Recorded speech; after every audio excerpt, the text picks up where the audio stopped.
You've got gaming on the brain.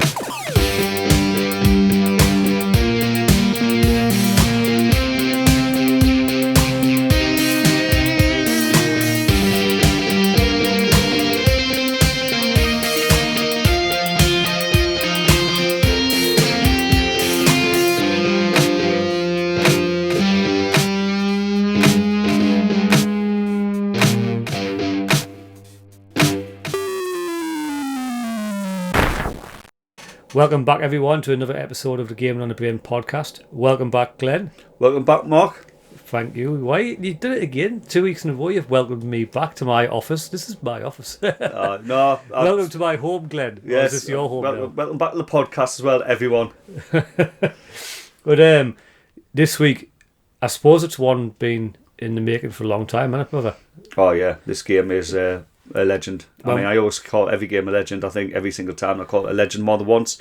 But this game truly is like the uber legend, if that can be a thing. Well, I remember when we talked about how we were going to do the podcast and stuff like that. This was probably the first game that was mentioned on the list. Although we actually ended up doing Golden Axe 1 for our first podcast. Which did make sense at the time. But this game... I didn't even when I finally realised that this game actually existed. I just like it. My world just changed. Was this the Metro Centre? It wasn't it? This was Mr. B's arcade in Metro Centre. Yeah. I'd already seen a single screenshot of this game in a magazine, and they referred to it erroneously as Golden Axe 3. What?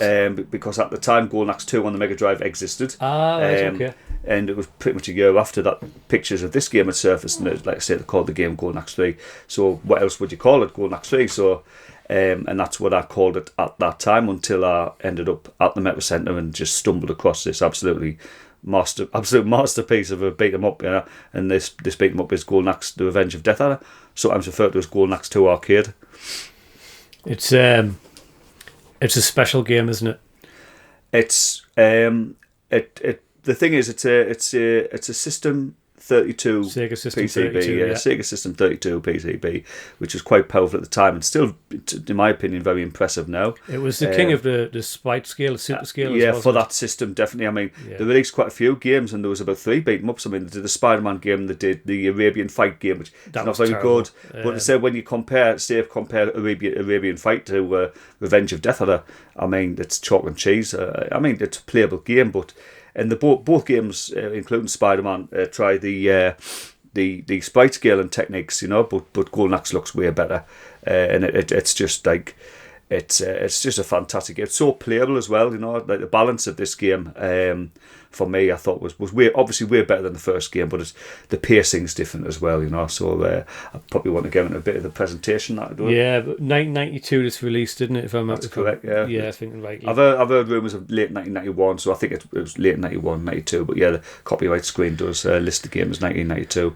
But yeah, speaking of presentation, it's a beautiful looking game. It takes advantage beautiful looking and sounding. I mean, the cabinet at the time I first seen this game on a dedicated. So it had the 4-player setup, it had the full marquee and the CPU and everything with the characters, the nice beautiful artwork on there as well. So it was an impressive game, and it was comparable to other 4-player beat-em-ups at the time, like obviously Turtles 1 and 2 and Vendetta, and it said mainly at that time would be Konami beat-em-ups, because Capcom hadn't really moved into 3 or 4-player beat-em-ups. No, there wasn't. Knights actually, just to spin for a second, wasn't Knights of the Round available in a 3-player version? I've never seen a 3-player version. Yeah. Captain Commando was, Captain Commando was. But they were rare. I mean, it was mostly like Konami had the 4-player beat-em-up licked. In fact, I think they were using the same cabinet for multiple games, Yeah. Turtles as a default, and then everything else was just thrown into that cab. Simpsons, change of artwork, change of marquee. I've got to ask Glenn, because I think you've walked away too quickly from your first introduction to Golden Axe. I get very excited when I'm talking about this game. But I've got to say, how excited were you out of a scale of 1 to 10 when you first seen this cabinet? It's. Did you have an erection? I won't say it live. Well, live. I won't say it. No, you're live. If I had an actual erection at the time, but I bet you did. I will say that numbers, a numerical figure, can't actually comprehend how I felt about this game when I first actually taken the arcade. I realised it did actually exist and I was able to play it. It was only 20 pence at the time as well. So I didn't actually get to play it at that like straight away. It was about 1993, so the game would have been out a good year, maybe a year and a bit. Nobody was playing it. I mean, it come out in a time where the scrolling beat 'em ups weren't as big anymore. Yeah, I mean, they were people had starting to moved be on phased fighting out, games. weren't Yeah, I mean, there was still a market for them because obviously, clearly, Konami and Capcom were creating games. Later on, companies like Banpresto as well came into the loop, but we'll get that another day. But definitely the market wasn't as big anymore. I mean, it moved away from Double Dragon and Final Fighting or I think A-Boy was just playing Street Fighter still, weren't Street they? Fighter And- would be, and I mean, obviously you had umpteen Neo Geo games by then as Yeah. well coming. You know, the first wave of the which had its big own games. You couple know, of good decent beat 'em ups on That's there it. as well. And obviously they're fighting games as well. You know, Aye, so yeah, there's King of tons. Fighters and stuff. Aye. But with Golden Axe Revenge of Death or that, I mean, let's say graphics and that, animation, absolutely fantastic. Tons more animation. I mean, it's not really comfortable and fair to compare the two Golden Axe arcade games. I mean, Nah. because they're like chalk and cheese on very different hardware, with and clear improvements. I mean, the thing is, if you want to have a little comparison as well, it's good to look at like Golden Axe 1 on the Mega Drive compared to Golden Axe 2 on the Mega Drive. You see, Same game. you remember anyone who's listening would obviously remember our previous chat about that game, and how even though I think Golden Axe 2 is a good game, it is a good game. I still play it now and I enjoy it, but it's just not enough of a departure as a sequel, as an improvement over the original. Nah, it definitely doesn't do enough to call it like a true, proper, decent sequel. The great cool thing about Revenge of Death Hour as well is it does follow on really closely to the events of the original Golden Axe arcade game. So there's a clear definition between what it's a sequel to. Mm-hmm. So it's not like it's a sequel to the Mega Drive version or any other, because there was a few Golden Axe spin-offs by the time Revenge of Death had come up as well, in the form of Axe Battler and Golden Axe Warrior. So it's clear that this game was a direct sequel to the original Golden Axe arcade game, and it played into like that mythology, and that sort of universe, and it built on it in a nice way, I thought. So I mean, this one obviously was a bit of a change to the heroes as well. I mean, you've got you had Tyrus, Axe Battler, and Gilius in Golden Axe. Which again, massive improvement though, because now you've got 4 characters, and I'll break them down quickly actually, but we'll keep the main one to last. Give us your favourite. Give us your favourite as well. I think you know who that is, but I'll get to that last because there's a very important story element regarding that character as well. Yeah. But least to me is Dora, who was a centaur, which again is a very creative and unusual character having a game that is. She fights people with a cotton bud though. What's the point? Well, the thing is, right, Revenge of Death that came out right around the time that Gladiators was popular. Aye. So pugil sticks. I mean, pugil sticks. Anyone ever look at them and think, yeah, that'll do some damage, Mark? Do you think it would? Did you think it would do some damage? No, you use it to not to intimidate, just to, it would tickle to embarrass people. I mean, my mum's Dusty Dazzler would have done more damage, you know what I mean, if you remember that back in the day. You know what I mean? But that's what she uses, and it even looks like it's got the fluffy bits as well. Yeah. But, I mean, to be fair, it knocks them pretty good, doesn't it? It does enough damage, so... Yeah, well, that's it. I mean, she's not a powerful character, though, is she? Well, to be fair, obviously, if we're talking about the characters as a whole, they're more balanced against each other than, say, Street Fighter 2, which I think, by the way, I like Street Fighter 2's balance, because those characters play very differently, which is excellent in itself. Golden Axe Revenge Death Others don't. They generally have the same move sets with only a few slight variations, but it's more like they've got differences in the magic, which we'll get to shortly, and big attacks and defence. But Dora is probably the third, like number 3 on the scale. If Goa was number 1 on strength, Trix is possibly number 4. Then, I would have said, Trix is probably the least and even powerful. The difference is not massive enough to be an issue. I mean, Trix can knock the shit out of them, basically. So, but Dora, anyway, I said quickly about her a bit more. She's got a lot of like strange hoof-related moves where she'll just ram you on the head with her feet and things. And her one of the unusual things I thought was character, because I don't play as her very often. If she jumps on a dragon or a scorp, because it uses a lot of insectoid. Bizarrians, if you still want to call them that, because I don't know what they're called now, but the mounts anyway are dragons, if you want to just that's generalise it. Not the chicken leg this time. Yeah, the chicken leg does play a cameo, doesn't it? But it's not usable. Yeah. But when Dora jumps on a dragon, strangely, right, her back end, her horse's arse, if you want to call it, disappears, and a fine set of pins appear instead. She goes, carry a set of legs. She actually grows a set of legs magically. So I thought, like. Which, I mean, at the end of the day, you're going to say either she can use dragons or not, which would have detracted from the character, or she would have They would have to find some other way to bodge it in, basically. I mean, a little quick comparison here has to be Dr. Zan from Street Fighter 3, in that he can't use weapons in the normal conventional way, if anyone knows what I'm talking about here. And I don't like that character at all in Street 3 or Bare Knuckle 3, if you want to prefer. He's not a great character to start with, but then when you take away like it's it. that. Every weapon he picks up gets turned into like a lightning ball that you roll across the ground. And it detracts from him for me, where obviously at least Dora, she can use all the dragons as like everyone else. Aye, because she's probably, in my opinion, my least favourite character. Yeah. And I might play with her through the playthrough. She's very playable and just as fun as the rest, to be honest. But if she couldn't have used dragons and that as well, you would never use her. It's like no sense. The thing is, obviously, the dragons, or when we're talking a bit more, they play an extra. They have an extra layer of combat when you use them, don't they? Because they're not just. You don't just ride on them and they have their own moveset. They're no longer just having one main attack and a running attack like Golden Axe 1 and 2 on the Mega Drive. They now have like various jumping attacks as well, and they have almost exactly the same size moveset as the base characters without the dragons. Yeah. There's a couple of little restrictions here and there, but not enough to be a problem.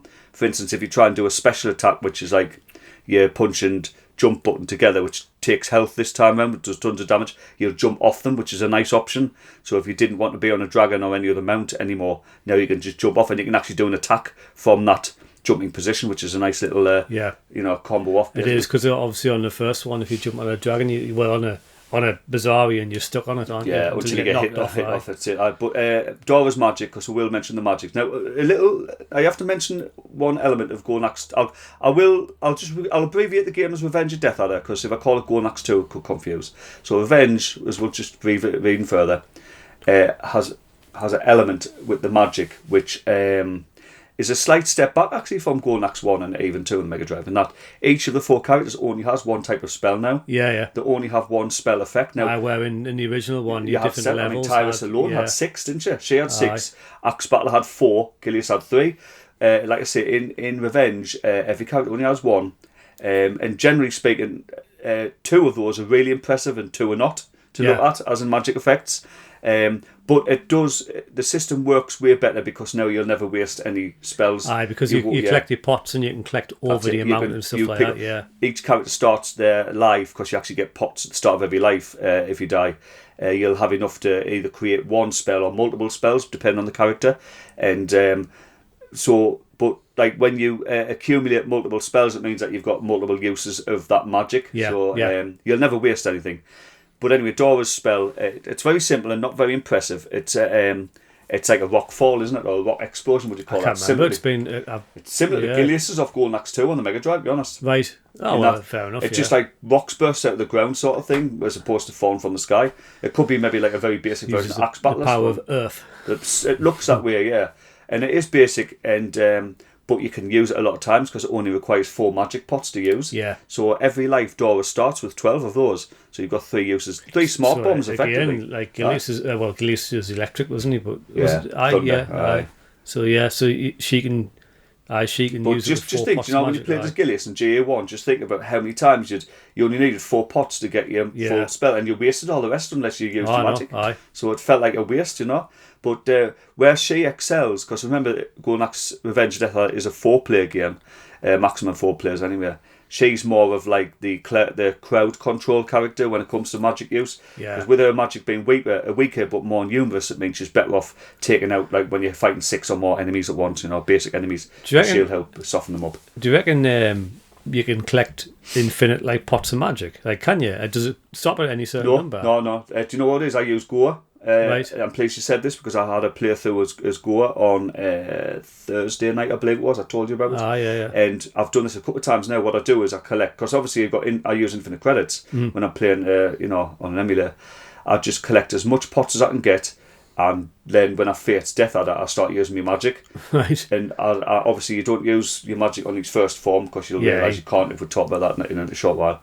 But he once you've gotten rid of his shield that he has, you can hurt him with magic again. So I literally kill his second form with all my spells, and you run out of magic at literally the last just before you kill him, like on that last sort of hit. How many bloody magic about pots do you reckon you collected in the whole game? Then? Not as many as you'd like to think. I think I got about 7 or 8 uses of Gore's magic spell, which uses 14 pots. So about 90 pots or so. Yeah, and that was the maximum I could get in the game. Bear in mind, I probably missed a couple, and you can, depending on the route you take, because that's something we'll get to. Depending on the route you take, there is like, and there's times where the small elves, thieves, depending on what we call them now. You missed them in that. So you missed them occasionally, or you give an extra hit out them, or you don't. So say there was a difference of 10 pots, maybe possibly 1 use of your spell, in the whole game.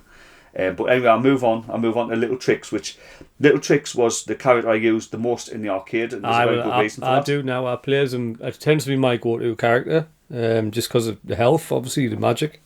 He's the fastest and smallest. Yeah. He's clearly based on a hobbit of some kind, but he's got this amazing 3-pronged fork weapon, which I think is so cool. Like a mini trident. And but he's lethal with a lot of like spinning attacks and somersaults and stuff and poking attacks, But like I said, the general damage base damage between characters isn't too big.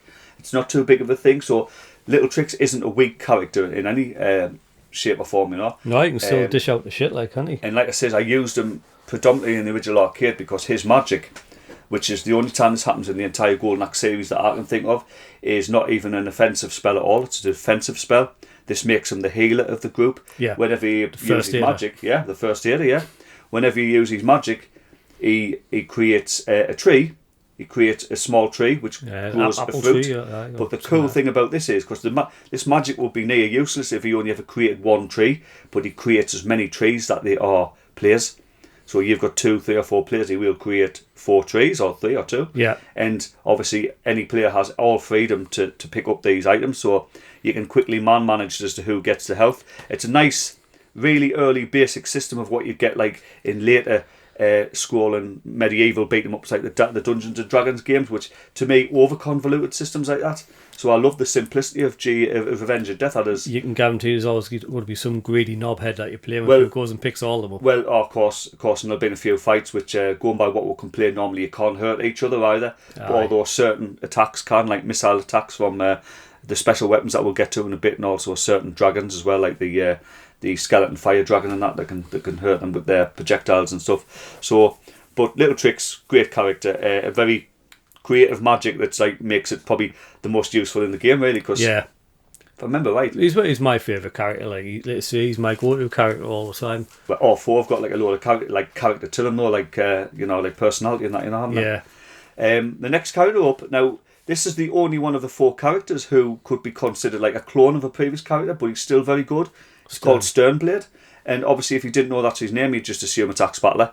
I mean, he looks like Axe Battler, but obviously completely recreated and that, redesigned. Yeah, it's a new sprite. Looks much better, really detailed. I think it's good to call him Axe Battler, but then again, you'll find out later with the generational thing, because I still, the story and that still don't fully understand the story, apart from Death Adder came back. And we were assuming it's so many years later. But not too many though, because I said as you'll find out in a second. But anyway, but Sternblade though fights similar to how you'd expect Axe Battler to fight. So he's probably considered the Axel Stone of Golden Axe Revenge of Death Adder, He's your go-to character who's quite strong, but not the strongest. Like I says, not too flashy attacks, exactly what you'd expect from an Axe Battler clone. But his magic though, again, he only has one type of magic like the rest, and it's the second most powerful, as in he needs 9 magic pots to use this. What's he got again? He's got fire. Magic, yes, of course. Which I thought was a canny little twist, because it's like you think of like Axe Battler, it was always like with the earthquake magic, the earthquake magic. It's like they've been swapped around.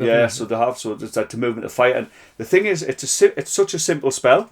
It doesn't have a dragon. It doesn't have little ghosts. Like I always thought the fire ghost on Golden Axe 1 was more impressive than dragon.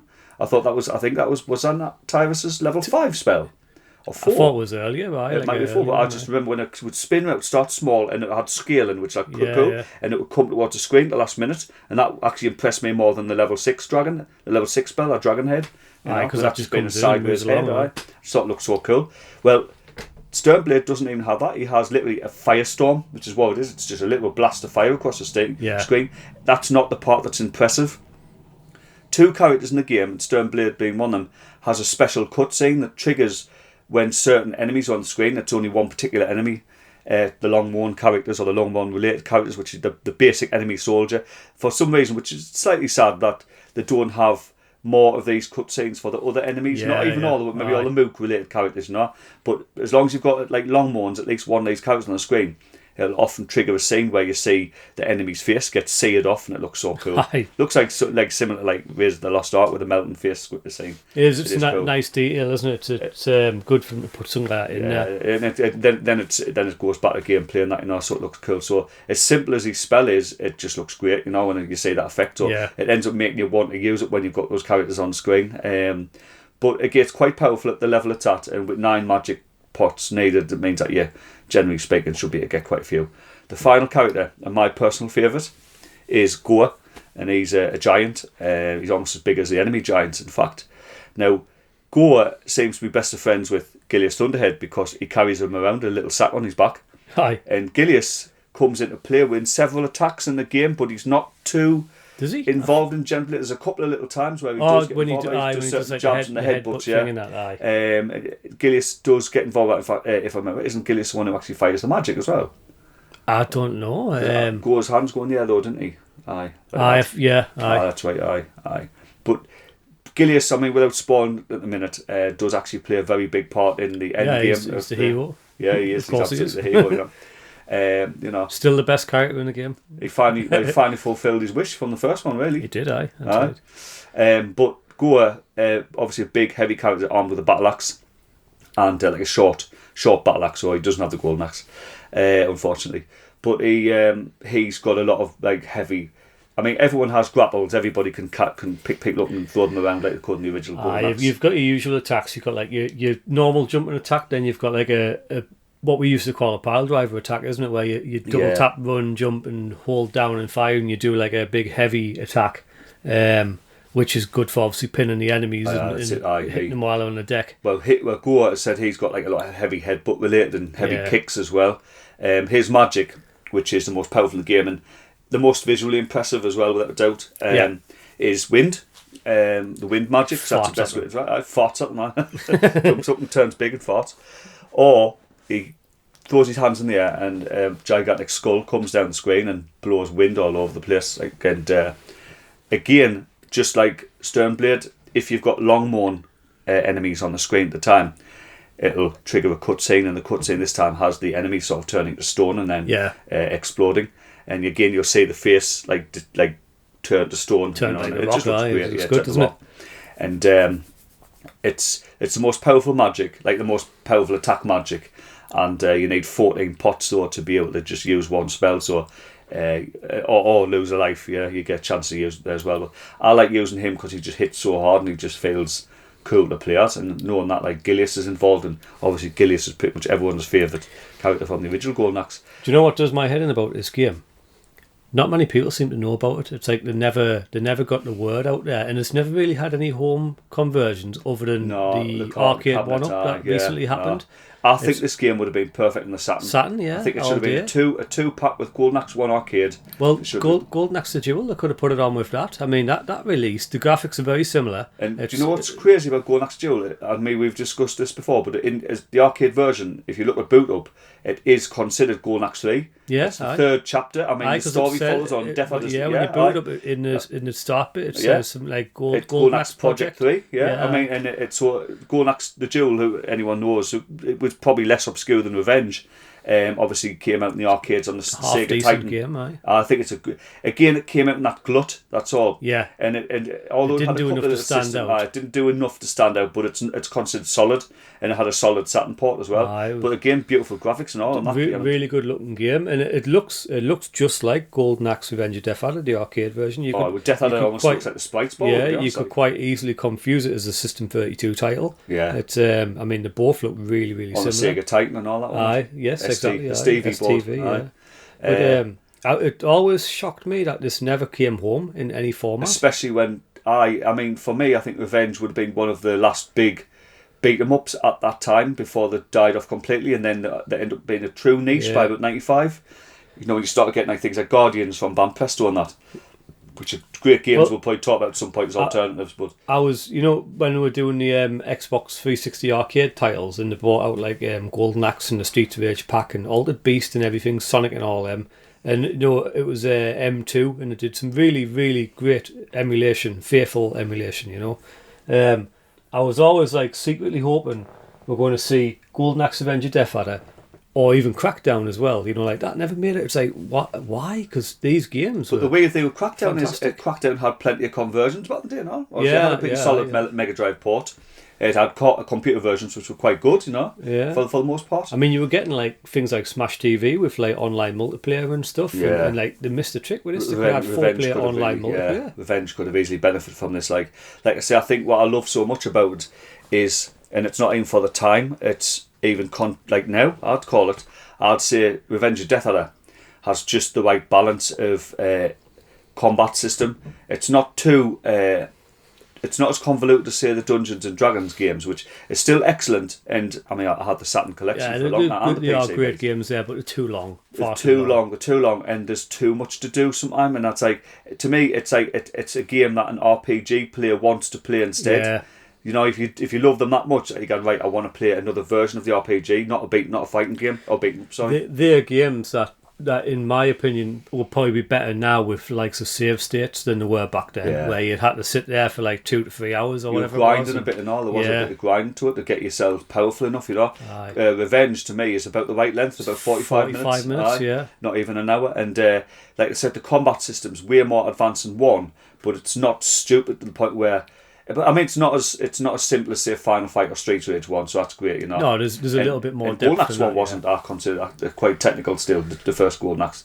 It's not a game where you just go around just pressing the attack button all the time, because there's that much more to it. I mean, there's juggling enemies and stuff in Golden Axe. If you get it right, you can like be really good at it. It's a game where you can be skillful, not like a Turtles. I know I've brought this example up a few times where you just putting money in and hoping for the best. Yeah, that was Konami's thing though, when I suppose it was. They played on the multiplayer aspect, the fact that you could play with friends and it being an excellent one player, where Revenge is fantastic. It sits in the middle. It sits in the middle, doesn't it? So it's got that element of you're bashing the crap out of everyone, but at the same time there's an opportunity to be a little bit more technical in it and actually be good at the game, which obviously you are. I'm not so good. No, well, I weren't the other day. But it's...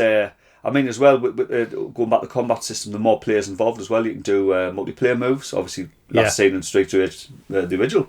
Just simply surrounding an enemy and using the attack button at the same time occasionally causes you to grab them and do a pile driver, doesn't it? And these change depending on the amount of players. Now they look way more advanced when you've got 3 or 4 players, which you will see at least a couple of times on the walkthrough. Anyone listening? We just did a free player with for the audience. We just did a free player with me son and Glenn, and it was chaotic, wasn't it, in free player mode? It's chaotic, but I like that. I do like it because, again, not like the first Golden Axe, because that's not chaotic at all, I think. Well, it wasn't chaotic like Pit Fighter in free player. No, this felt like Pit Fighter a bit, though. Do you reckon? I reckon it felt like a bit Pit, and I didn't mind it. I enjoyed it. The thing is, I did do a lot of button mashing in this game today, and that's not the game's fault. I just felt like going all hell for leather. I thought we ripped the bosses apart. Like, oh, God, we were just bullying them. Well, I think if I just talk about the enemies as a whole, I'll not go into individual enemies this time because we don't really need to. But I will break them into 2 categories for now and just say how different it is to fight them. I mean, you've got your Moog characters, which is, say, previously mentioned Longmoans. It looks like there's the Haningas are in there. They look very different from the original Golden Axe Haningas, but they appear to be them. You've got... They look tremendous, though, don't they? Even the base enemies look really good. Loads of animation, little characteristics, like when they're swinging the fists in there and the swords and that. It does, excited. If you think back to, I'm sure I said it in that podcast, the first Golden Axe podcast we did, when you've got that frame of animation, but it's like the movement of the weapon, like the streaks of air behind the weapon and stuff. They've done that again in here, and it kept that same. There was loads of little characteristic things that they kept from Golden Axe 1 and built on, where you've now got enemies whipping prisoners and having conversations with each other so you can attack them, just stuck in the middle of little animations and things, so waiting for you to beat them up basically. But it's just, again, it's better than having a guy mindlessly just wander on the screen and wait for you to kick the crap out of him. But you've got these tree men, which are a brand new enemy, which are quite unusual because they're sort of like little versions of Treebeard but with a cutlass, so they're quite cool and they explode when you hit them sometimes as well.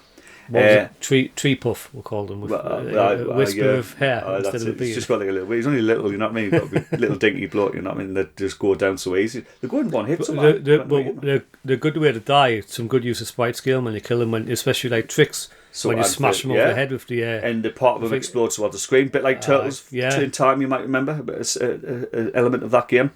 We're from the same year, pretty much, just about. It is, in fact, isn't it? 92 was Turtles Time. I think it was 92, yeah. Or again, I think it's a couple of months where you get like 91 on some articles and 92 on another. But they're the best of the Moob characters. It's great to see the skeletons come back and they're so close to the original Golden Axe, but tough as nails now. I prefer fighting them in here than I do in Golden Axe 1 because they always seem to attack 2 blocks of us in Golden Axe 1. Well, in here though, they're fast and they're lethal. They go down quite easy, thankfully. I mean, if one of the boss battles is actually against a group of skeletons, and it's a very short and generally easy boss battle, especially if you use magic. I mean, if you use Gore's magic, you take them out in one go. But that was a little element of the original Golden Axe where some boss battles were just a group of tougher enemies, and this introduces you to skeletons, so you don't have to fight one big giant or two or whatever. You can fight just a group of like weaker but nasty enemies to get an idea of what you're going to fight later. The Henings and Longmourns have an alternate version. They have like a tribesman version that'd probably be considered offensive in this day and age, maybe. But they just look like Zulu warriors. But it's clearly based on those 2 characters as well, because they've got weapons that, although not the same, do get used similar. They've got exactly the same amount of attacks. Like flaming rock things and spears and stuff. That's the other thing about the enemies, isn't it? They've all got you've got different coloured enemies, just like Golden Axe 1 and various other games in the series. They palette swap. Every colour now, or nearly every colour, tends to have some other little speciality attached to them. Like they might have a spear, like the blue Longmourns do, because they're nasty when they get that spear into your throat. There's like you say, like you just said, some of the tribesmen. There's spear variants of them as well, also in blue. But there's guys who are the Heninga variants who throw burning piles of hair and all sorts at you.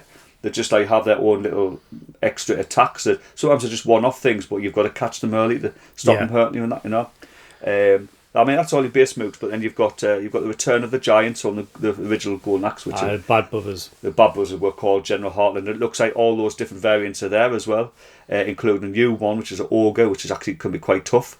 Has electrical attacks as well added in, which when he hits you with his massive mace, use electric. So. Who's the woman? What's her name? Level 1 bashes our wrist. That's I was going to mention that. Yeah, that's like Amazonian. Woman, the Amazonian, and I would say these are meant to be the Amazon, like the Zubaroka as the Golden Axe 1. It would make sense. I mean, but like even then, much taller though. Oh, massive. Well, they're clearly based on her out of Conan and the Destroyer, aren't they? No, they're based on her out of Futurama. You know, the big what was it where they go to the Snoo. The Snoo lady. But there's 2 variants of these women. They are classed as mini bosses now, and they're not as tough as the giants, but they'll put up a kind of good fight. And they're probably the toughest enemy in the game. Really, think like not the toughest, but the most.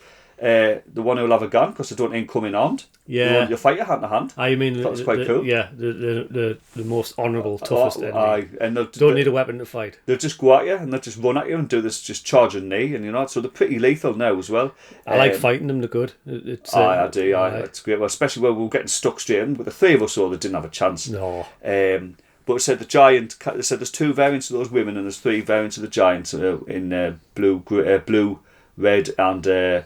A different variant, as we'll call him, because he's got a head swap, which is which you insist is a Cyclops. He looks like a Cyclops. I'm sure he's got one eye. He's a Cyclops ogre. Right, we'll let the audience decide, but have a look when you see this first Cyclops, because it's definitely a Cyclops. Drop a comment and tell Glenn here that's a Cyclops. I can't. Maybe I just hit him too hard, so I didn't you might need to send some photos of Cyclopses so he understands what one is. The next enemy type, there's only 2 more to tell you about. The next enemy type actually is one that I'm up in arms about, because I'm not really sure who exactly he's based on. I mean, other than the tree men, who are obviously brand new. Yeah. Pretty much everybody seems to be clearly based on an original enemy from Golden Axe 1. Yeah, the first one, yeah. But these, I think, are based on the Bitter Knights. There's 2 types, well, there's 3, because there's 2 variants of the second enemy type. There's like a knight in green armour, but he's like undead. He looks undead, a skeleton, but he's got a similar helmet to what like the Bitter Knights had in the first game. They look completely different, and they now carry like a scythe. But it's hard to say, isn't it? I mean, no one knows. I've never seen any I can't find no official law. like I instructions or anything I for thought this there should game? have been. I thought it'd be enemy lists. I mean, it is for Golden Axe 3. Japanese and that, they've got names and that, the characters. But anyway, he's quite a tough enemy, very tall and skinny, and runs around now as well, which is something the Bitter Knights couldn't do in the first one. And he's the clear next step up from the fat giants in the toughness. Yeah. You fight one of them at the end, level 3 actually, but then there's another version who is clearly based on the same model, the same variant, enemy type, but he's more of a Grim Reaper because instead of having a helmet, you see his face, he's got a skull, clear skull there. So I suppose he's a giant skeleton, really. And one of them. That's it. It's basically just a big skeleton, isn't it? Two variants of them. One of them fight. One of them's a green one. Then there's a red one on the other variant level. But anyway, tough enemies. He force? Did you say that? That's he forced it. the sticks on this other character, this Grim Reaper style. I've always just called him a Reaper. He has his own sort of magic attack where he can. He only does it twice, so he'll throw 3 people. Well, that's it. He throws some seeds on the floor and creates 4 tree people. Yeah. And when you kill them as well, he'll throw 4 skulls on the floor and create 4 skeletons. Then after that, you can just fight them by yourself. So that was quite a cool little twist, which I've never seen before. Final enemy is Death Adder, and Death Adder is absolutely fantastic. Like the sprite is enormous, loads of animation.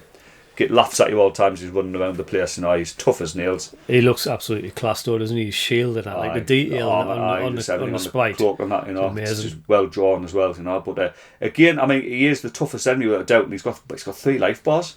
He's got a one-winged angel form, as people like to call it, where he comes back. Yeah. If you take his first life bar out, and he has a shield, and if you use any magic attacks while he's got the shield, it'll suck the magic in and just waste it. So you beat the crap out of him until that bar's gone, and you can fight him proper for his second life bar.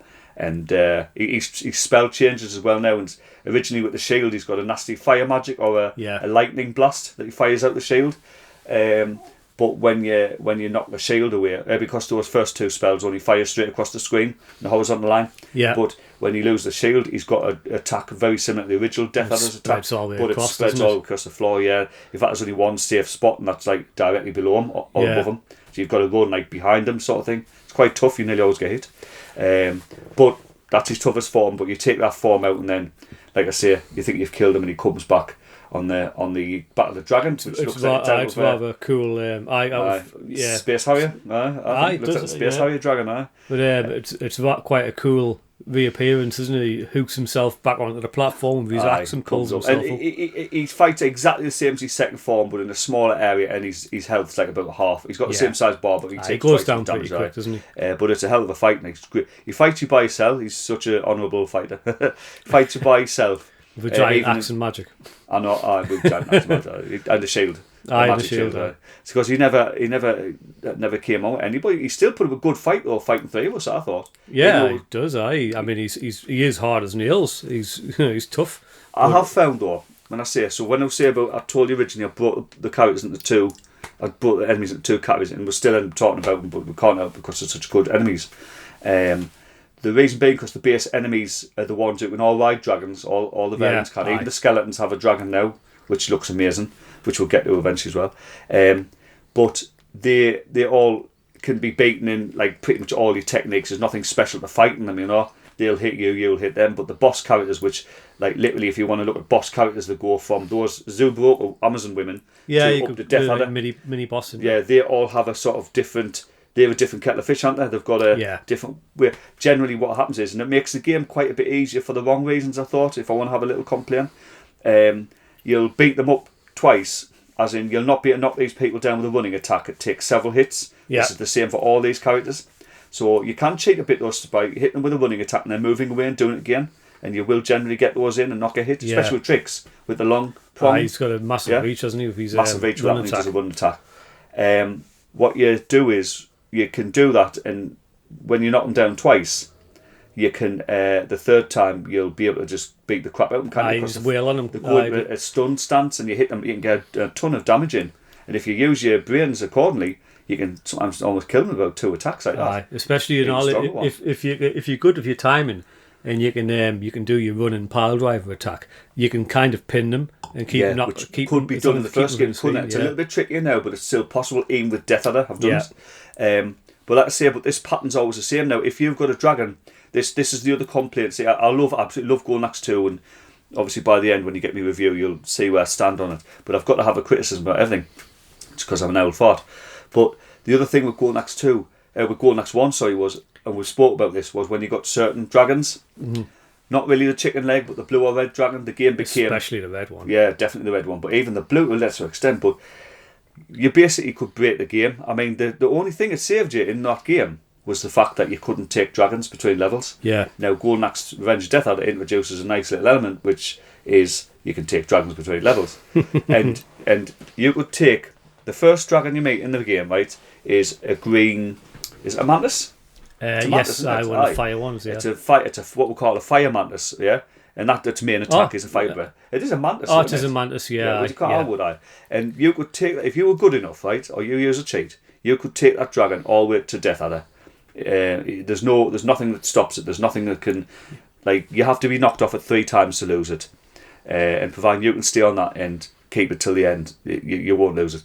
So, I mean, that creature isn't too broken. Nah, it's all right, but it's not like one of my favourites. It's not too broken in the general fights with the basic enemies, but when it comes to the bosses, it's broken because... You reckon? What happens, there's something else you might not realise, actually. You know what I've just said about the running attacks when you're on foot? Yeah. Or 4 feet, as Dora would be. They take multiple knockdowns to hit any boss or mid-boss character.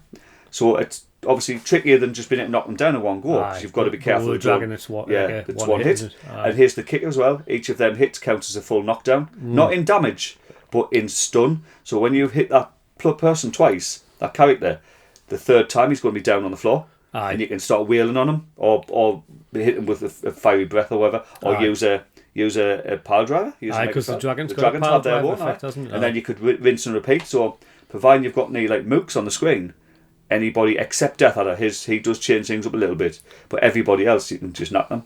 And later dragons are more powerful. Probably the worst one I thought was the blue scorpion, because it has a lightning sting attack as its main attack, and it has quite a bit of wind up, and it's loud and irritating actually. I like the noise though. It sounds really good. It grates on me. I think it's too loud. Well, it does eventually get to the point where it grates. But it does have a bit of wind. It seems to have a bit more wind up than the fire mantis. You're more likely to take a hit. The other thing with the dragons, each of the scorpion and the mantis have got an alternative version which fights very differently. As in, you've actually got like a sort of melee version, and they each fight pretty much like the characters, didn't they? Yeah. Instead of having a single hit attack like the blue scorpion or the light green mantis, you have a darker green mantis that actually has melee.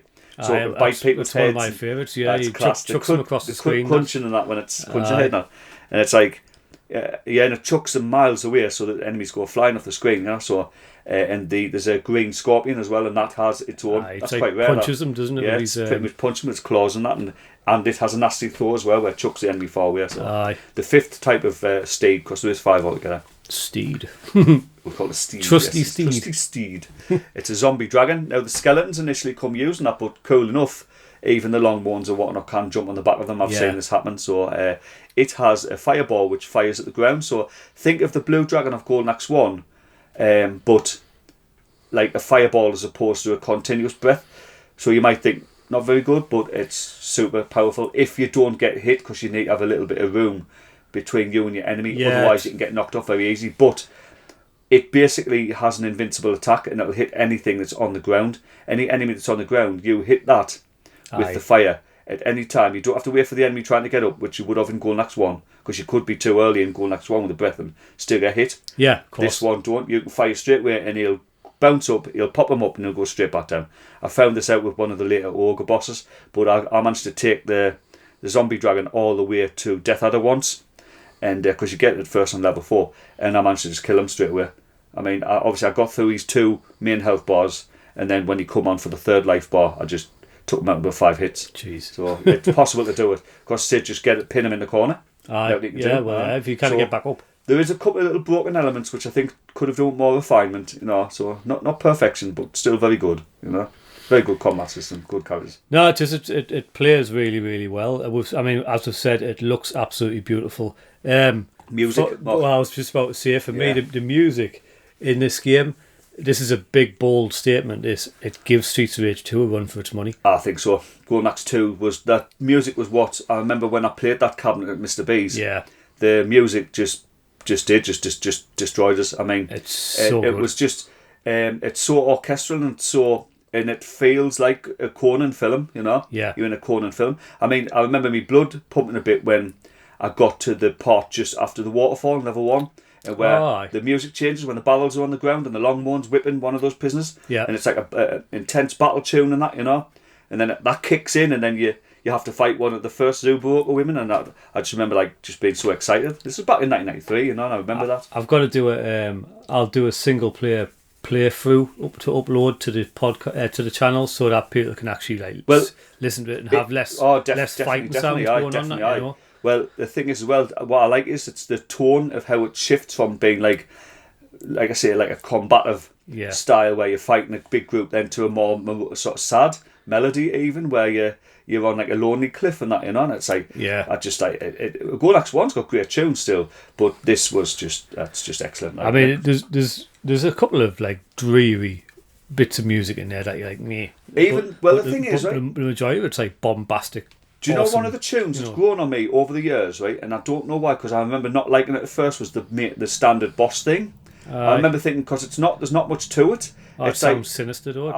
Where Golden Axe 1's got the battleground music and it's class. I mean, it's a long tune, and even like both Mega Drive and Arcade, which have very different tones to them. That's one that runs through the jewel, isn't it? Yeah, it is. But it gets you in the mood and that. And when I remember first hearing the boss music at the end of level 1 of Golden Axe Revenge of Death Adder, I remember thinking, well, it's just like a sort of a couple of bass. It sounds more like some sound effects strung together, but it is sort of ominous, as another word I like to use. Yeah. Well, the Death Adder theme, in fact, in the game is similar in style, isn't it? It is actually, and that sort of hits the spot as well where it's trying to go. So it's grown on us over the years for some reason. You know, it's short, but it's just straight to the point, I suppose. I'll pop a couple of tracks in for the audience's benefit right now. Yeah, why not?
So yeah, hopefully you'll agree. I think some of the best music in an arcade game that I've heard, like I say, gives Streets of Rage 2 a run for its money, which is very tough. Very tough with you the shoe at the helm, yeah. Yeah, it's sound as well. Sound follows the same. I mean, sound well. It's impressive. This is where we'll discuss the soundtrack now. The sad bastard in me. You knew this had to be mentioned. You knew it had to be mentioned. We've been playing the game, and all Glenn's like, do you know what sound this off? Do you know what sound that's off? Anyone who's played Golden Axe 1 and to a lesser extent Altered Beast, which we did talk about, uses sample sound effects off classic films.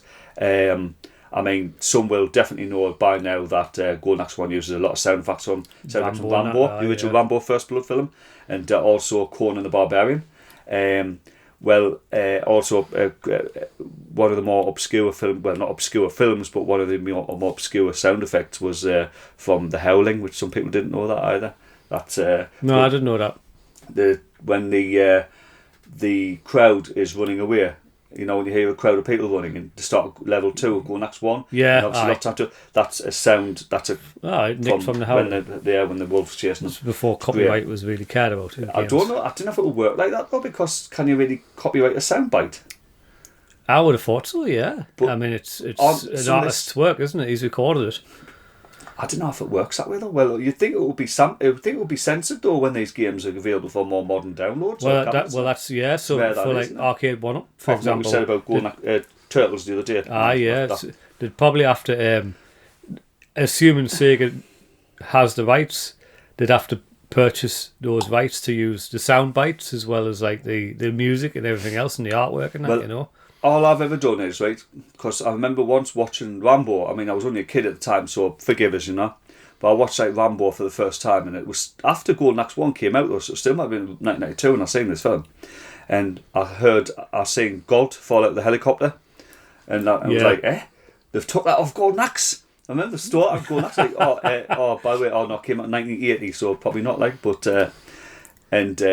anyway, but there's in Golden Axe Revenge of Death Adder has a few more sound effects, and just play the game and just see if you can maybe figure them out for yourself, because it's like or watch the playthrough. Yeah, that's it. Yeah, watch the playthrough as well, because that will get you thinking. Like, there's some which are clearly inspired by other things as well in between, which I'll leave it for now. Like, but yeah, definitely great. But the thing is, the screams, a lot of resampled screams from the first game, which have you can tell they've been redone though. Yeah. So they're less scratchy and they're much more clear. So the Haninga scream, which I've always loved. They've done it at a much higher sampling rate. I love the that hardware too. is much when more powerful. The giants die, or when the ogre is screaming, which is like Thorgrim from Conan the Barbarian getting killed. Yeah. You know, but I've always liked that scream because it sounds cool against it to have in the game, and that all sounds so much more clear and heartfelt. Like, it's not just the screams. It's not you know what gets me, like the little details. You know, like you see it in the demo if you watch the playthrough, you'll see it because there's no music on in that point, so you're hearing all the sound effects. Yeah. And there's the bit like where you walk into the camp at the end, and there's people chained up, and there's a guy chiseling a statue, and you hear him like hammering the chisel and stuff. It's great. The fire, the noise of the fires, those you hear like crackling. Just like I love it when you crunch in the skull. And it's just like, you know, if you with the mantis, one of the mantises can do that, you know. You hear the chewing on his head. It's quite nasty, but clear as a bell, you know. It just sounds like someone getting broken, you know what I mean? It's like the Amazonian woman when she's like smashing her cufflinks together. It just sounds so good. Or when you're hitting the knight's armor and that. Yeah. It's like it's just every sound is just perfection where it is and what it is for. It's like, you know, they've done an amazing job in my opinion, like the sound team. But while I remember, I definitely want to mention the special weapons, because we definitely don't want to miss them. Because we would have mentioned what is in the pick-up weapons. Oh, yeah. You know. The thing is about Golden Axe Revenge Death Adder, something I've never seen in any something I've never seen in any other Golden Axe game is you actually have pick-up weapons now, but you don't change your basic weapon. What you've got now is you have like heavy ballistas and catapults, like. What would you call them? The arrows? What would they be? It's basically a crossbow, like a triple crossbow thing. Because you've got the catapults, right? And they come in three flavors. Floor-mounted weapons, aren't they? Yeah. Now, if you're on foot, right, and usually they're getting manned by an enemy, and you see an enemy, you'll hear the noise, and again that noise is cooling on. You hear an enemy push this weapon onto the screen, and the enemy will stay at the weapon. They won't move. They can point the weapon left and right, and that's all, and they can fire the weapon. Now, if you approach them, they'll back off and they'll leave the weapon, and they won't go back to it either. And you can now press your fire button, press your attack button, and latch on the weapon. And you are the same as the enemy, aren't you? You can't move with this weapon. You can only turn left and right. Yeah. But obviously, you've now got a more fun and interesting attack. They're all limited. I mean, they all have limited shots. But the cool thing is, there's three different types of three. There's three different spears, types. Yeah. Catapults. There's three different four if you include one that's burning. And well, that's what I was going to say. There's three different types of base weapons, but some of them have broken down a bit further. So you've got the catapults, and they come in three flavours. You've got your basic stone, which hits the enemy once and does a fair bit of damage but isn't a guaranteed kill. It breaks, isn't it? You've on got first your enemy. flaming catapult, which does way more damage and burns the enemies. And then finally, you've got what looks more like a cannonball. It's a metal ball, and that kills anything in one single hit that I've ever hit it with. Right. Now, I've never been able to use it on a boss. Actually, I'd love to find out what will happen. Chances are it will just do heavy damage. But any enemy, including skeletons or any of the soldier types, only ever take one hit, no matter how powerful they are. I didn't know that. I just figured they were all like similar damage. They've got an extra little feature with the metal ball in that it travels through everything as well. Yeah, I knew that. Where the rock hits, it smashes on the first one enemy. Yeah. Then you've got as Mark says, as you've said, you've got what could be considered like a crossbow, triple crossbow, fires in 3 hits. Yeah, that's definitely a cool weapon. Probably the more basic one is more of like a spear launcher. Yeah. Would you call it that, really? Yeah. And that hits for one hit. It fires a single bolt and hits the enemy. They've got about 5-6 shots each, maybe, and they're definitely useful and fun to use. But if you have a dragon, like a steed, a mount, if you've got one of them and you pick up a ballista and that, you can move around and attack with it. And obviously the attack of the special weapon becomes your priority attack until it runs out. Gives you a bit of mobility and obviously a bit of strategy as well if you want to try and maybe keep one for a boss or something. Cool little feature, isn't it? It's packed full of them, to be honest. But I've got to ask, favourite level, Glenn? Level 3. I'm the same, actually. I love it. That's the start, and again, it starts with the great tune from level 1. It's a battlefield straight away. It looks like a battlefield. You've got a massive group of enemies rushes out to meet you straight away. And you just have it, and there's tons of weapons on that battlefield, and tons of boss battles in that level as well. It's even got a shop area, like a secret. It's not a marketplace, isn't it? Yeah, it's not detailed. It's not detailed enough to be like what the shops are in Dungeons and Dragons collection or the art or. But it's a simple little strategic mini game that you can play that definitely is useful and fun if you've got a few players. It lasts for about 10 seconds, but it's just nice again to see this thing. There's a lot of little destructibles in all the levels which don't always matter. I mean, sometimes it's just things as simple as a post, as like a signpost, flagpole and stuff like that. Yeah. But then you've got other times where you'll have a group of villagers chained up inside a cell, or you'll have a couple of chicken legs. Remember we mentioned them earlier, but didn't get into them too much. And they might be in like a pen. Yeah. And then you'll pull a wire or you'll pull a cord in the background, and the chicken legs will come out and they'll knock a couple of enemies over and do a bit of damage. Or the villagers that are trapped will maybe drop a leg of meat or a couple of portions for you, won't they? Speaking of, I mean, one other little detail that I love, and you probably definitely had an erection at this point, I reckon, in the arcade. End of the first level where you fight General Heartland or whoever it is. And you pull his tent down. You pull the tent falls on him. He kicks off and chucks the tent off him and then comes after you. It's a lovely little detail. It's a little thing, and it's a little details like that though that didn't really need to matter, because the tent comes down by itself after about 10 seconds. Oh yeah, it does. But it's like, it's just the fact that you interacted with it, and there's so many bits like that. I mean, they're always flashing white, so there's like torches that can be turned on and off. And to be honest, they don't really seem to matter much. The torches, they don't seem to change the gameplay. It just lights the room, so you can see the room. But in that level, there's no pits. So it would make sense if there was like a pit you could fall in, but there's not. It just seems that it's just a feature. It just illuminates the room, that's all. But there's also a little risk and reward, again, almost mini games. Some in level 2, but definitely some in one of the level 4s. There's two levels of each. There's multiple paths. Multiple paths, yeah. And you can pull multiple like levers in the background, and either you can release enemies like skeletons, or you can release portions. We tend to just release everything and just kill a lot. It's of course, fun. Why not? But there's bags of meat and goodies like gold and portions hanging up in the background and stuff you can pick up. There's octopus. There's octopus tentacles that come through the floor in one of the levels. Yeah, is that the pier level? It's the pier with the ship. Yeah. And you can actually chop them off. They kill you instantly if you fall in, but you can chop them off and eat them, and they become food.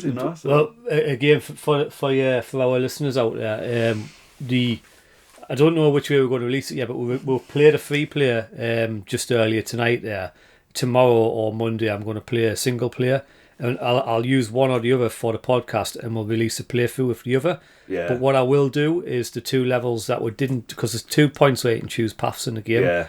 I'll take the other paths that we didn't in the other game, so that whatever happens, if you haven't seen this game and you're interested to see the whole game, then watch the other video and you'll see the other levels that we didn't show in one of the other videos.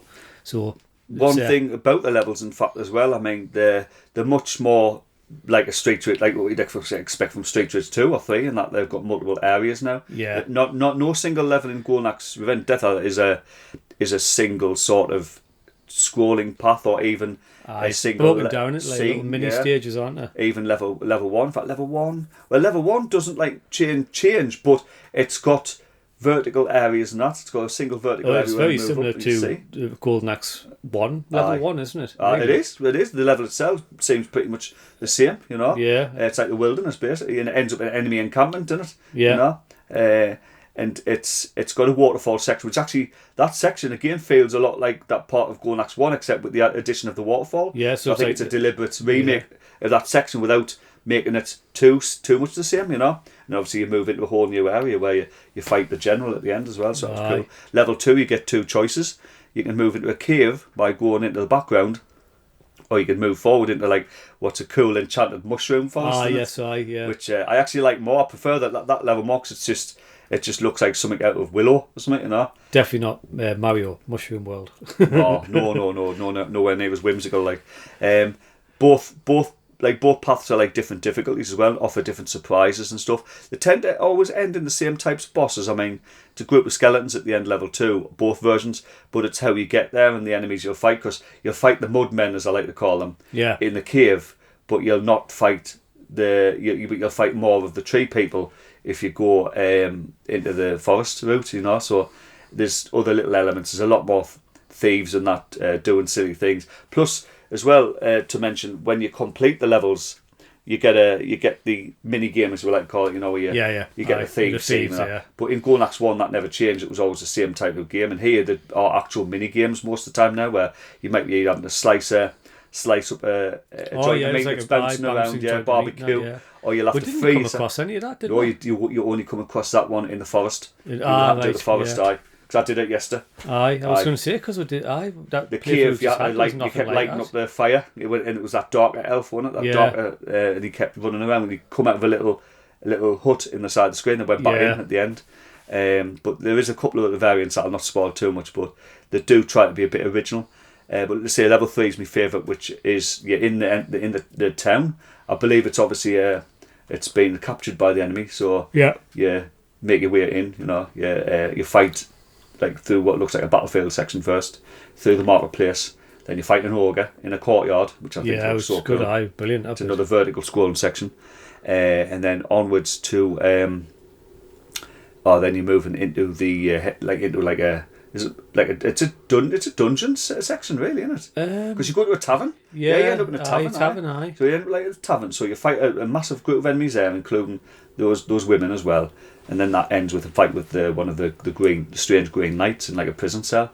Level 4, you get a choice. If you go upwards, you'll go to it's more of a cave, isn't it? No, it's I would call it a graveyard. Really, it's more of a graveyard section and temples. Oh yeah, it's like, you know, and you've got that section where you're going up the cliff with the stag beetle or whatever it is on the side we were talking about earlier. And then you end up on actually like a mountain section, which can be kind of tough, because you've got to jump over a few bits, dodgy. Boss of that is this weird Grim Reaper enemy who we talked about earlier. He comes flying off his dragon, basically. It's sort of like the as I call it, the Space Harrier dragon. But the forward route is onto a pier, and then you end up on a ship, and that's quite hard actually, because as I said, it's a lot of sections where you fall in. Octopus trying to grab you and that, isn't it, and stuff like that. Yeah, it's nasty, lots of stuff going on. Or Kraken or something, or whatever it is. But there's a cool bit where a ship come. I always remember the coolest bit of that of pressing the arcade was when you'd see a ship coming towards you in the background. It smashes through that ship that you're on, let loads of long moans off and that, you know. So you always have to make sure you go to the bottom left or right of the screen and not get hit by it. Again, the sound on that bit with the cracking wood and everything sounds amazing. It's excellent, but the boss of that was another variant of this Grim Reaper enemy. Final level is Death Adder's castle, but it looks so cool now because it's actually, the castle itself is basically a gigantic stone Death Adder.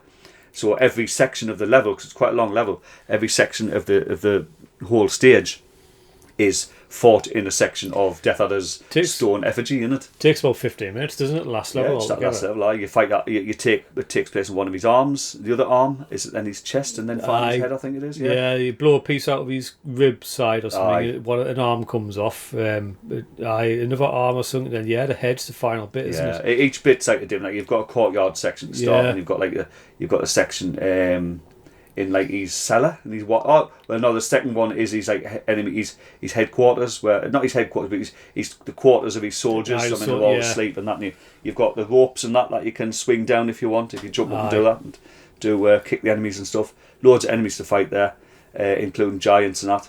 Then you're in like I said, what you would call his wine cellar, of the looks of it, where you're fighting more of his tribesmen buddies and that. But He's undead. What does he need wine for? is he undead though, Matt? We Is he don't know, undead? do it, because I there's no don't reckon he stories. is. I don't reckon he is undead. But you fight that and you end up in like what must be But these. it was pretty conclusive. He was probably dead at the end of Golden Axe 1. but Because he's he had a got big magic in axe there. sticking out of his gut. But if it was sticking out of his head, that would be different. It's in his gut. I I mean, suppose, I've seen them in films where you've had an axe in the gut and lives. This was like long time ago though, where people wouldn't be coming back from that kind of injury. I didn't know. Well, but it's an enchanted world, and it's not real. It's a video game, I suppose. fair enough. Well, the last main section here is like what looks like his dungeon, where he keeps the last of the townspeople in it, and a few skeletons for some reason. Unless the skeletons are the townspeople that died. They probably are. Probably Right? are. You fight another one of them knights as well. But the final battle with Death Adder, it's in his like in a sanctum in it sort of thing. It's obviously Yeah. in the head itself, and he comes out with like a nasty fire pit in the middle of the screen, and that's where you fight him. You know, It's really, cool battle. yeah, it's amazing. Cooler than the That original last fight. battle's You fantastic. only ever fight him as well by yourself. Don't you? You've never got him with anybody else. Doesn't need anyone. He's hard as He's nails. tough as nails. But then obviously if you beat him, he comes back for that final little sort of try to take you down. Well, you've wrapped up the game. I think we're going to start wrapping up as well. Yeah, I think we are. Yeah, with some yeah. reviews, and I think you're going to take a while here, so I'm going to go first, mate. No, I'm not. And all right, fair enough. Well, I mean, look, you could probably guess by how glowing the things are that were said about the game, but for me, I mean, I'm going to give this a 9 out of 10, mate. It's a fantastic game. Have you got anything more to say? Yeah, I love it. It's fantastic. Well, here's my review, and this is all I'm going to say. 9.5. Best scrolling beat 'em up ever. Don't do a mic Period. drop. Don't drop my mic. No, I'm saying nothing more. I've said too much about the graphics, the sound, the gameplay, the levels, the enemies, the graphics, the dragons, the special weapons, the characters. I'm saying nothing more. I'm gonna say 9.5. There you go. I think I knew you would actually. I thought you were going to give it a 10, but No, nothing gets a 10, mate. Nothing gets what? a 10. Why? I can't give that a 10. If I give something a 10, then nothing would be Then it's nothing would be a perfect? 10. No, it's not perfect. I've just said I've got a couple of criticisms. Yeah, I mean, but a 10 would be perfect. no, well, there's no perfect beat 'em up yet. Then there's nothing. But big it's a next to perfect me. game. I've never seen the perfect game. That's Why is the robots? Oh, fuck off. Well, I think a 9's fair. It's not my favourite beat 'em up, and you know that. I know I'm that. not going to sorry. say. No, I'm well, not going to say what it is. No, and I won't mention either. But 'Cause sorry, because that favourite beat 'em up is my number 2. So Yeah, well, we will get to that game at some point when probably sooner than later. But you never know. Yeah, but no, I think 9.5 and a 9. Can you really? You say knew I much? was going to do yap though when I talked this. I wouldn't be able to shut up once it's. I it's know. stopped going. It's going to be all over the It place. was always going to be a Glenn technical episode. It's a good thing I've got a pint here because I'd be absolutely parched. But no, I think it's an absolutely amazing game. If you haven't played it, and from what I understand, not many people know this game exists, which is a bloody shame. So if you haven't Do played you know it, what it is? Or surely Go by on, please. now, I don't know. Surely by now, there must have. I don't It's got know to be. because It's too. you- It's a you know- Sega game as well. It's not like it's an obscure maker, you know. obviously, being a gamer, one of the things I like to talk about is games. Okay, like a big gamer, and I always talk to people about like work, people at the gym, stuff like that, right? So I'll always say like, I Golden Axe, Double Dragon Eye, Streets of Rage, and all that, and I'll always say, have you ever played like Golden Axe 2? It'd be like, the Mega Drive game. that's No, all right. not the Mega Drive game. Golden Axe 2. But how many? And nobody's even known I about think it.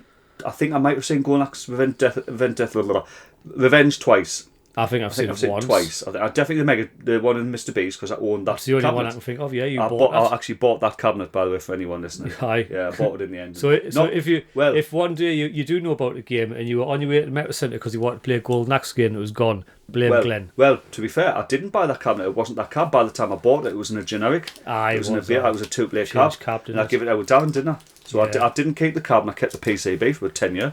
But anyway, I'm sure I've seen it in one of the arcade, but it might be wrong. I might have just seen videos of it. So definitely one confirmed sighting. So that's why it's obscure as hell. But in this day and age now, in 2023, with the age of emulation and just people, word of mouth, I mean, has been a good game, like a top 10 beat 'em up, say, even in the world, in the arcades. The thing is, though, I mean, a lot of people who they'll go on and emulate, they'll do it because it's, I want to play that game, I've never played it for years, I've seen a video on YouTube or something. How do you emulate stuff? They'll find out, they'll go back and they'll emulate 1 or 2 games and that'll be it done. They'll move on because it's a fad or a phase. Where, like, you know, we're still playing these stuff. Probably, I mean, this is all you play now, like the old stuff. Yeah. I still play some of the newer stuff and that, but That's what I have time for. I tend to play more emulation stuff now because of the podcast and I'm playing games for this.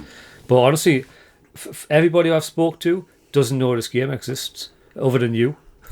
Oh, and let's give, say, 2 to 3 alternatives each, and I'll start because, like, if games from Golden Axe. Well, right, aye, no, fair enough. But I was going to say, right, I've already mentioned them already, but I want to mention these beat 'em ups again because they're again obscure but very good. They're known as the Dengen Mackay games. Aye, Guardian. Yeah, Dengen Mackay and Guardians, or Dengen Mackay 2. Be careful, it's not Guardians of the Hood, right? It's Guardians. There's a I don't play Guardians of the Hood. No. There's a Super Famicom conversion of Dengen Mackay 1, and it's called Ghost Chaser Densai. Now, it's actually it's more of an adaptation than an actual conversion, if you want to call it, like a based on, if you'd say. Just like both the great looking games, and they're by Banpresto, by the way, and they're just worth checking out because it's just because everyone knows the Capcom games. I mean, I'm not going to start mentioning Captain Commando or Battle Circuit or stuff, you know, because people know all them. But some of those this other more obscure makers like Banpresto and that, people still don't know because I think they're Japanese only releases as well. So, yeah. And I've never seen them in the arcades. But Guardians is a beautiful looking game, like, I mean, it's stunning, you know. So there's just a couple of good little alternatives that, because they're quite deep, the combat systems are quite deep again, but not deep enough to be Dungeons and Dragons. Well, I would have said he's a couple of Knights of the Round, Capcom. Yeah, obviously. Which I thought when I first saw that, I thought that was Revenge of Death Adder. Did you? Aye, I didn't know. I just seen it and it looked like Golden Axe. And that Player's quite different. Like, but it's a good game. No, it was just I was going by one screenshot in the magazine. Yeah, no, I couldn't. You know, the Knights of Valor games, which I'll be honest, I'm not a big fan of. They're too close to Dungeons and Dragons. Aye, they're rip-offs really, but they are good for what they are. That's all I can really think of off the top of my head. I mean, you could maybe mention the 2 Noise Factory beat 'em ups, as in like Sengoku 3. Yeah, and also I'm not a big fan of them either. They're good, but they're not as good as, to me, Golden Axe Revenge. I was going to say Gaia Crusaders, still a nice game. Better games, good music, good graphics, but not as deep as GA 2, you know. Yeah. But no, I think we'll wrap up there, mate, because we've got an hour and 50, an hour and 10 minutes in, so I think that's long enough to hold anybody's attention. Yeah. You know, as always, thanks to everyone for listening, tuning in, and whatnot. We've had a lot of new viewers lately, but not many people subscribing. So do us a favour, please, if you're listening, you've got to this point, and you've enjoyed the content, please subscribe to the show. It'll help us out in the long run. And if you're listening on Spotify, please leave us a review as well to help with the algorithm. As always, thanks very much, everyone, and we hope you have a lovely weekend or week or whatever time you listen to this. And we'll see you next time. Yeah, thank you Thanks, very much. Bye now. Welcome back and goodbye.